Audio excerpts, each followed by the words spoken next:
इयत्ता 8वी, पाठ 3. लाखाच्या कोटीच्या गप्पा. लेखक वसंत जोशी. कथाकार, कवी आणि विनोदी साहित्याचे प्रसिद्ध लेखक. हा पाठ हास्यकल्लोळ बिनबियांच्या गोष्टी या संग्रहातून घेतला आहे. लेखकाबद्दल जाणून घेऊया. साहित्य प्रकार: कथा, कविता, लोकनाट्ये, बालनाट्ये आणि बालकुमार वाङ्मय. अनुवाद: त्यांच्या कथांचे तमिळ आणि कन्नड भाषेत अनुवाद झाले आहेत. विशेषता: थोडी गंमत, थोडी करमणूक आणि निखळ विनोद निर्मिती हाच उद्देश. इगतपुरी स्टेशनवर थांबा.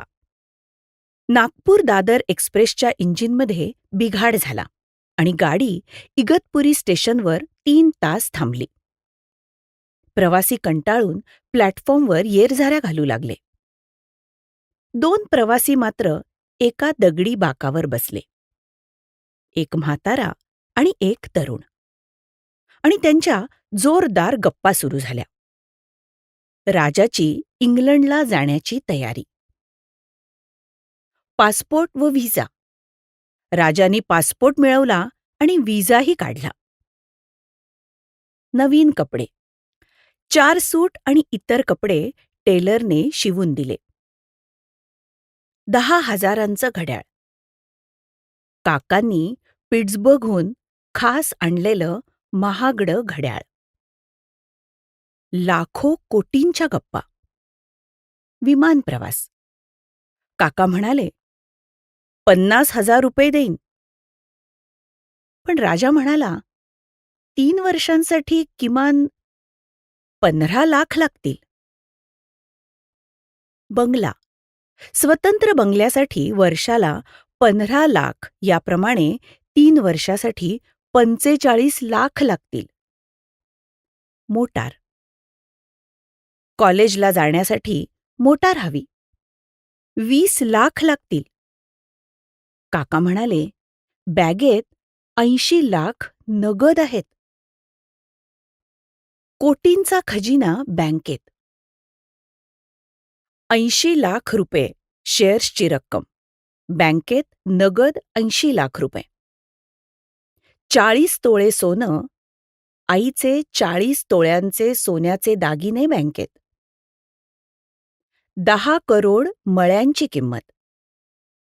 चहाचे 2 मळे आणि सफरचंदाचा 1 मळा विकून आलेले 10 कोटी. बॅगा चोरीला गेल्या. गाडी सुटली. दोन्ही प्रवासी डब्यात बसले आणि झोपी गेले. कल्याण स्टेशन आल्यावर तरुण जागा झाला. त्याची बॅग गायब. म्हाताऱ्याचीही बॅग नव्हती. समोरच्या प्रवाशांनी सांगितलं, इगतपुरीला तुम्ही मोठ्याने लाखो कोटींच्या गप्पा मारत होतात. त्या कुण्या भामट्यांनी ऐकल्या आणि बॅगा पळवल्या. धक्कादायक सत्य. खरे कोण? तरुण प्रवासी हसत म्हणाला, अहो, आम्ही नाटकवाले. मी राजा गोसावी आणि हे शरद तळवलकर. बॅगमध्ये फक्त मेकअपचं सामान होतं. पैसे, सोने, कोटी काहीच नव्हतं. गप्पांचं रहस्य. इगतपुरी स्टेशनवरच्या लाखाच्या कोटीच्या गप्पा म्हणजे आम्ही नव्या नाटकाची रिहर्सल करत होतो. वेळ घालवण्यासाठी. म्हाताऱ्याला नव्या मिशा लागणार होत्या. 10 रुपये दंड. पाठाचा संदेश. विनोद आणि करमणूक. निखळ विनोदातून मनोरंजन करणे हाच या पाठाचा मुख्य उद्देश आहे. सावधगिरी बाळगा. सार्वजनिक ठिकाणी पैशांबद्दल मोठ्यांनी बोलणे धोकादायक असते. कलाकारांची हुशारी. राजा गोसावी आणि शरद तळवलकर यांनी रिहर्सल करून वेळ सत्कारणी लावला. आपण समजून घेऊया. 1. इगतपुरी. इंजिन बिघाड, गाडी थांबली. 2 प्रवासी गप्पा मारतात. 2. लाखो कोटींच्या गप्पा.